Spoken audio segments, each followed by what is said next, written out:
Section 1. You will hear a telephone conversation between a travel agent and a school principal who is organising a school tour for a group of third-year students. First, you have some time to look at questions 1 to 3. Hello, McFadden's Travel. James speaking. How may I help you? Hi there. My name's Jonathan Presley, principal of Sainsbury Secondary School. I am calling to ask about your early bird tour offer. I saw it advertised in the Evening Herald yesterday. Certainly, Mr. Presley. What would you like to know? Oh, please. Jonathan will be fine. Of course, Jonathan. How can I help you?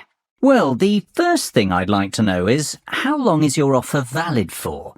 My third-year students are planning a holiday in early April. Will they qualify for the discount? The good news is, our special offer runs until the end of May. Oh dear, March. That's terrible. We've just missed out. On the contrary, Jonathan, it's May, not March. You will qualify for the discount. Oh, fantastic. And I'm only just getting started.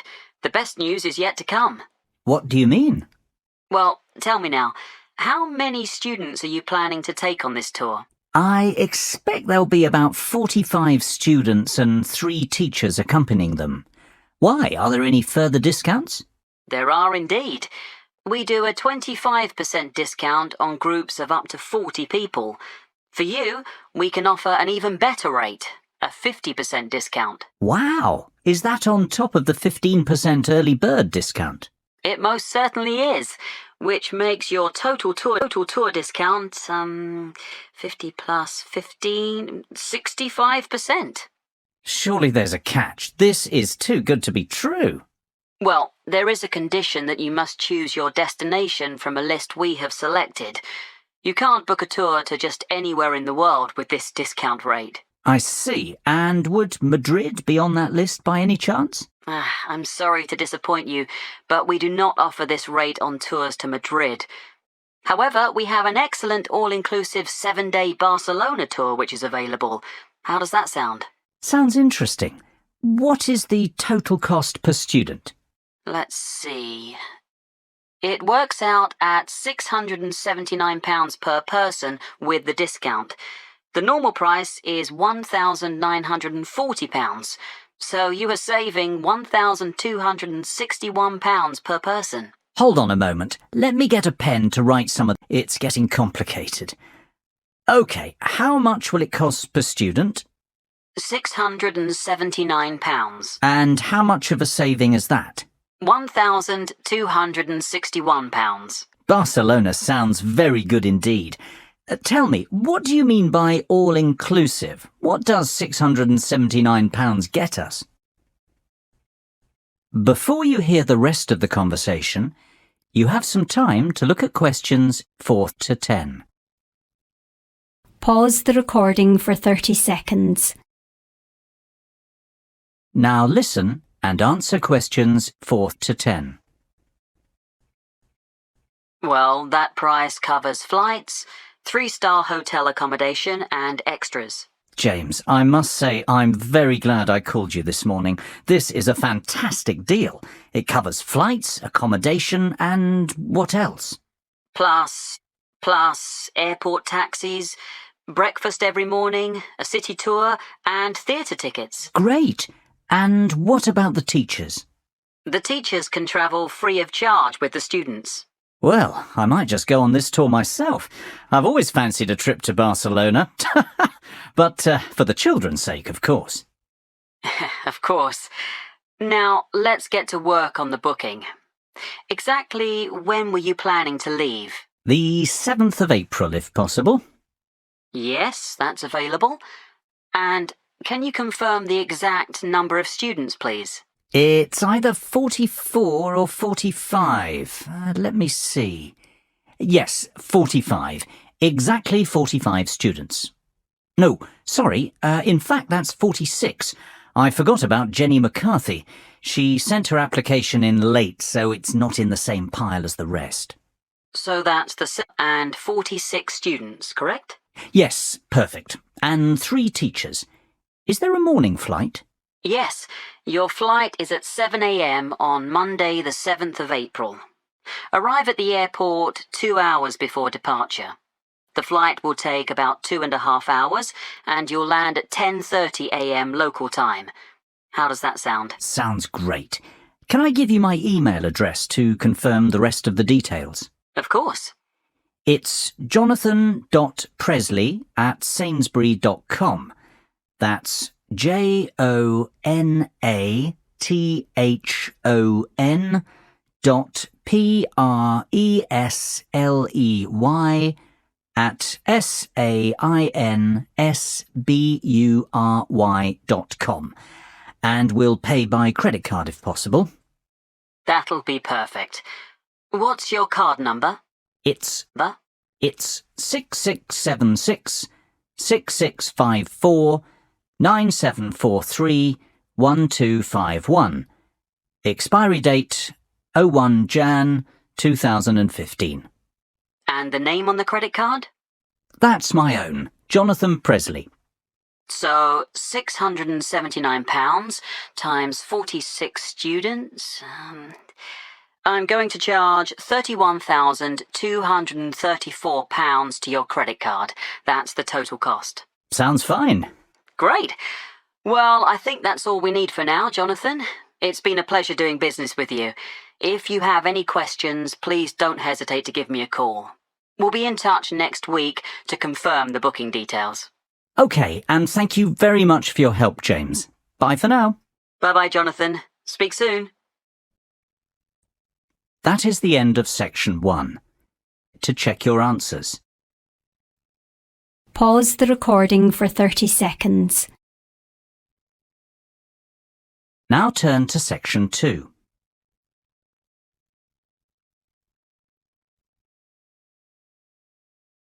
Sue. You will hear an extract from a talk about the history of motor racing. First, you will have time to look at questions 11 and 12. Pause the recording for 30 seconds. Now listen carefully and answer questions 11 and 12. Good morning and welcome to the programme. This week we're continuing our series of features on motor racing, and I am delighted to welcome to the show David McWilliams, widely recognised as the most knowledgeable motor racing historian in England. We've invited David in to talk to us about what is probably the most famous and prestigious motor racing championship in existence today. That is, of course, Formula One. David, Formula One is now a massive racing franchise, but how did it all begin? Well, Formula One has its roots in the European Grand Prix Motor Racing Championship, which began in the 1920s. After World War II, the Grand Prix was transformed into a new championship format, the one we are familiar with today, Formula One. The formula stands for the rules which all the drivers and manufacturers must respect. The 1 signifies that this racing championship is regarded as the best in the world. The first World Championship race was held in 1950 at Silverstone in England. It was won by Italian Giuseppe Farina in his Alfa Romeo. Farina narrowly beat his teammate Juan Manuel Fangio of Argentina to the title, yet it was Fangio who would go on to dominate the sport for the rest of the decade, winning 5 world championships. As the years went by, the sport became a global phenomenon and grew from strength to strength, becoming the biggest commercial sport on the planet. Before you hear the rest of the conversation, you have some time to look at questions 13 to 20. Pause the recording for 30 seconds. Now listen and answer questions 13 to 20. There's no doubt that Formula One is big business today, David, but what about the real heroes, the great drivers of Formula One, past and present? Who stands out as the best, in your opinion? That's an almost impossible question to answer, but I could narrow it down to 3 or 4 amazing drivers. Take your pick from any one of them. I'll start with the Grandmaster of Formula One, the great Fangio, who I've already mentioned. He dominated the sport throughout the 1950s, winning 5 titles in all, his first in 1951, his last in 57, a record that stood for 46 years. Indeed, he was the first multiple championship winner. Fangio was a fiery and spirited Argentinian who never gave up. His greatest moment came in winning the 1957 championship, when he came back from a disastrous pit stop to recover a 30-second deficit and take the championship on the last lap of the last race of the season. That was, of course, to be the last time he'd win the title. Another undoubted great is Brazilian Ayrton Senna. Senna won the world title 3 times, the first being in 1988, the last in 1991. Tragically, he died in a race crash the year after, to the dismay of millions of fans watching the race unfold live on TV. Senna was best known for his skills driving in the wet, and he won the Monaco Grand Prix on what is regarded as the most difficult racecourse in Formula One, more times than any other driver. Perhaps because of this, he is regarded as the most naturally gifted driver to have ever sat behind the wheel. Another very talented driver was Frenchman Alain Prost. Prost won the driver's title 4 times during his career. His first title victory came in 1985 and his last arrived in 1993. Of course, Prost will always be remembered as the driver with the 3rd highest number of championship victories, and perhaps even more for the fact that he was a great rival of Ayrton Senna. Those two had many great battles. Last, but not by any means least, Michael Schumacher is the most recent of these driving greats who deserves a mention. His first title was won in 1994, and he continued to dominate Formula One until he won his last title in 2004. Schumacher holds many driving records, including most drivers' championships, race victories, fastest laps, pole positions, points scored, and most races won in a single season. He is also regarded as the greatest driver on paper, having won 7 world titles. It sounds like Schumacher is in a league of his own.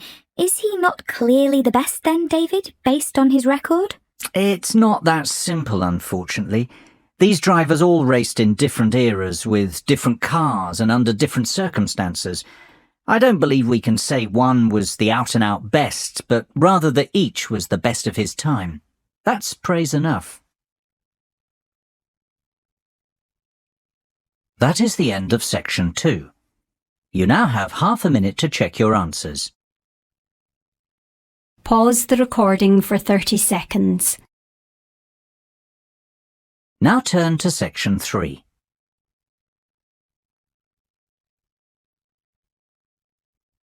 Section 3. You will hear 4 business colleagues discussing a takeover proposal. First, you have some time to look at questions 21 to 27. Pause the recording for 30 seconds. Now listen carefully and answer questions 21 to 27. So, let's go over this again.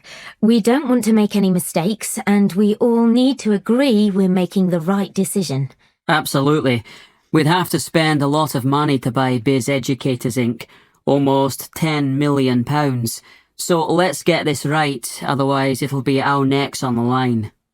Well, I for one think this is an excellent opportunity for our company to expand and break into a new market. I say we should go ahead with the takeover. At £10 million, Biz Educators is good value for money. OK, Dave, I know you're very much in favour of the acquisition. How about you summarise the plus points of this venture for us? Mark, you're less certain and you've highlighted some issues already. Will you summarise the downsides? I'd be only too happy to. Right then, Dave. Let's start with you. Why is this proposal so attractive? What are the upsides? It's simple economics. Biz Educators has a proven track record and is an industry leader. It is a well-respected company with a great name, has generated excellent goodwill, and has consistently made a gross profit of more than £500,000 per annum with a great shareholder return. Yeah, but what about the net profit? That's not nearly as high. In fact, last year it made a net loss of £100,000. Mark, that's only because it invested in a new manufacturing plant.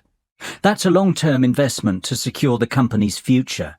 In fact, it's a good thing, not a bad thing. It shows that the company has a clear and ambitious strategy going forward.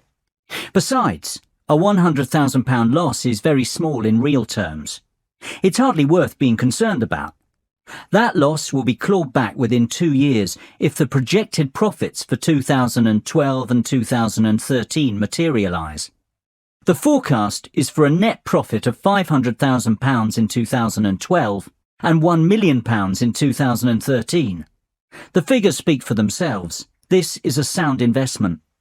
I have to agree with Dave. Why are you so sceptical, Mark? I see where Dave is coming from, but we're overlooking some vital facts. First of all, this company wants to remain an independent entity. Hostile takeover bids are fraught with danger. We know from experience.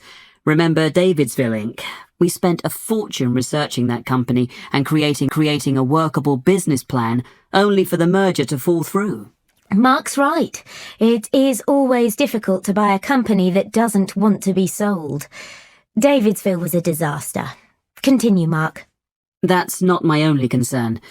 I'm also worried that Biz Educators is a production-based company. We have no experience running companies like that. Our market is investment banking and trading. We would have to hire outside managers to run Biz Educators for us. That's going to cost more money. Look, I'm not saying it can't be done. I'm just saying this is a high-risk venture. Plus, there's no synergy. Our business is totally different, so we can't save costs by combining departments. Well, we can certainly see that this decision is not straightforward by any means. Maybe, but we have to come to a conclusion soon. It's almost 5 o'clock. What's the hurry? Can't we postpone our decision and discuss the takeover proposal again tomorrow? Mark, have you forgotten that we have to have our conclusions ready for tomorrow's board meeting? That's when the official decision will be made. Before you hear the rest of the conversation, you have some time to look at questions 28 to 30. Pause the recording for 30 seconds. Now listen and answer questions 28 to 30. Goodness, it almost slipped my mind. Well, we'd best move on. Mary, John, you were uncertain before. Now that you listened to the pros and cons of the proposal, what do you think? I think it's a great opportunity for our business. Biz Educators is definitely profitable, and it is a business on the up. It's growing and is a very attractive takeover proposition for that reason. No one doubts that it's a very successful business. But the question is, should we invest? I say we should, provided we can guarantee the following. First of all, I would like assurances that the management of Biz Educators won't oppose us outright. That would make the bid too difficult. Secondly, I think we need to ask an independent mediator to broker the deal on our behalf. Last time we tried to negotiate our own takeover. It was a disaster, as Mark said. I agree, Mary. I'd also like us to carry out another audit of the company's books. In fairness, John, I don't think that's necessary. We've done a thorough audit already. It'll just cost more money. We must keep the deal secret until it goes through, though. If this gets leaked to the press, Biz Educators won't be happy. That will make the management even more hostile towards us. Good point, agreed. I don't think we need to be concerned about projected profit margins, goodwill or accounting issues. Biz Educators has kept very up-to-date account books. Great. Then we're all agreed. The takeover should go ahead provided we proceed cautiously. That is the end of section 3. You now have half a minute to check your answers. Pause the recording for 30 seconds. Now turn to section 4. Section 4. You will hear part of a lecture about conserving energy. First, you have some time to look at questions 31 to 40. Pause the recording for 1 minute. Now listen carefully and answer questions 31 to 40. I'd like you to give a warm welcome to our guest speaker today, Dr. Sophia Martin from the Faculty of Science. Dr. Martin is an expert in energy conservation, and she's going to talk to us about ways we can conserve energy in the home. This is a very important subject, as the world we live in is facing dramatic and potentially destructive climate change as a result of our excessive wastefulness and aggressive exploitation of natural resources. Thank you for the kind words, Alice. You are quite right. We face an unprecedented climate crisis, and it is up to each and every one of us to do our bit to help stop global warming. Believe it or not, if we all took some simple steps, we could dramatically reduce our carbon footprint and help protect the environment. It is not a cliché. It is not silly nonsense talk. One person really can make a difference, and I hope that after my speech today, you will understand how. But first, what exactly is your carbon footprint? Basically, it's how much you pollute the environment as an individual, or rather what volume of greenhouse gas is emitted into the atmosphere because of your day-to-day activities. The key to stopping global warming is for each of us to reduce our carbon footprint. And if we conserve energy in the home, we can achieve some truly dramatic results. Our homes are actually very inefficient from an energy conservation perspective. Indeed, more than 65% of all homes aren't insulated enough. This means that they lose heat, and that homeowners waste a lot of energy, not to mention money, on heating during winter. So, the first step is to fit adequate insulation in the attic and outer walls of your home. This can reduce your heating bills by as much as 25%. What's more, the government offers grants to people who want to have their homes re-insulated, so it isn't a very expensive process, and you will probably recoup your investment within a couple of years. I would encourage everyone to consider this course of action. Both your wallet and the environment will thank you.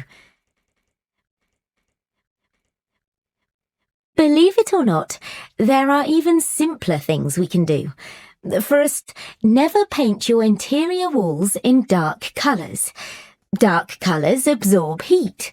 Therefore, you will waste more energy trying to keep your home warm.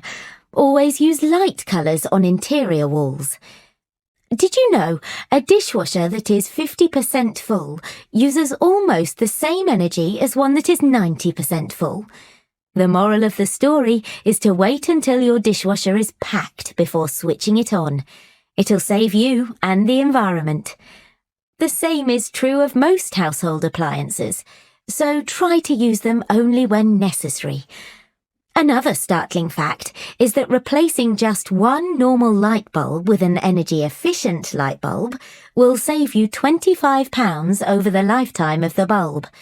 Now, just imagine the savings if you replaced all the bulbs in your house. Having large windows seems to be in fashion right now, yet it makes no sense whatsoever from an energy-saving perspective. Windows are one of the biggest causes of heat loss. If you have large windows at home, my advice would be to close the curtains and blinds as often as possible. This will help your rooms retain heat. Another simple way to retain heat is to close all inside doors, especially ones which lead into cooler parts of the house. Carpets and rugs are great floor insulators. It's a good idea to have these fitted in rooms where heat retention is an issue. I would strongly advise people to consider erecting solar panels on their roofs. You don't need to live in a constantly sunny place to reap the benefits of these. Even our English weather will suffice. Solar panels can generate enough energy to heat your entire hot water supply, which is fantastic when you think how much you pay for this service at the moment. And of course, I would encourage people to continue recycling and composting waste.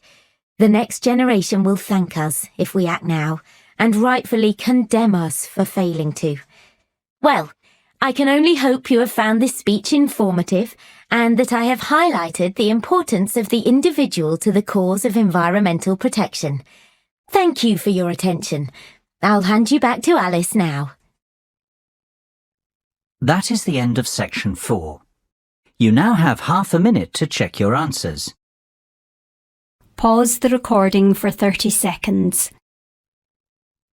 That is the end of the listening test. In the Ielts test, you would now have 10 minutes to transfer your answers to the listening answer sheet.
Thanks for watching. Here are other 2 videos. You can watch them as well.